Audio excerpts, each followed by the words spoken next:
Hey guys, welcome back to Insight Tennis Tour Stroke Series.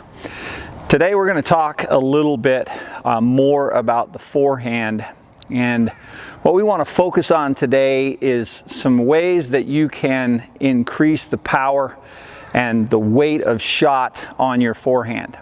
First of all, before we dive into that, let's just talk about the grip for just a moment. Everybody kind of understands on the forehand, most players are going to have the semi-western grip or some variation thereof. Clearly there are some players, great players like Federer, that do use a Eastern forehand grip. But the semi-western is what I advocate. I think it gives you the most versatility in terms of spin and power and variety.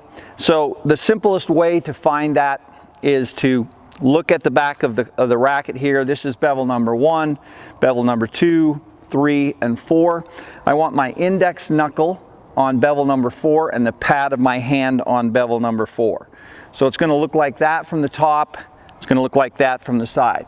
And this is, again, there are different variations out there of this grip, but I advocate just, you know, the semi-western, start there, and if you want to vary it a little bit from time to time, that's fine. So two things that we want to focus on here. Number one of the key fundamentals in any good forehand is a good unit turn, okay? And if you watch the pros when they take their racket back, you're going to notice that they don't take the racket back with their arms. You see how my body didn't move hardly at all. They're going to take their racket back with their body, okay? So you see I get this nice coil here, all right? That's coiling my body. Now, if I don't turn away, clearly it's going to be hard for me to come back through. And that's kind of what we want to focus on today, is a good rotation away from the ball so that we can rotate back through with our body. Because this is a huge power source on your forehand. Watch the pros, you're going to see the body is what initiates the swing. And the arm just kind of goes along for the ride. And let me give you an example that will help illustrate this. I don't know how many of you have ever done any boxing, but if you do boxing, you would understand this concept. Okay, I'm jabbing, but when it's time to hit with my right hand, I don't go like this, right? If you notice, my body's not involved at all. What do I do instead? Jab, jab, boom. Notice what is driving here. My body is driving, and that is where the power is.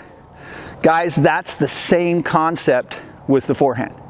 You got to almost feel like that. Andre Agassi talks about this and says, hey, I feel like I'm a boxer out there. I get my feet set and then bang, I'm going to use my body to hit that ball. When this is right, you're going to feel like you're essentially hitting the ball with your body and your arm is just going along for the ride. That's the feeling that you want. Number one, first thing to think about, start connected. So hip and shoulder rotation, I'm taking the racket back with my body, okay? From here, as I'm stepping into the ball, I'm going to start shifting, right? And watch my racket now starting to drop down. But what is driving this? What is driving this, right? As my racket's going to seek that laid back position, it's the body as I come through the ball. And that is a huge power source. So hip and shoulder rotation, right? I'm going to come in here and then boom. Notice that I'm staying connected with my body.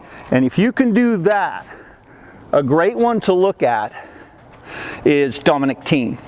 Fantastic job of staying connected with his body. Start doing this, you're going to start hitting the ball with a lot more weight of shot, because you're going to be hitting the ball with a lot more force, a lot more velocity, and it's going to accelerate off the court because it has weight behind it.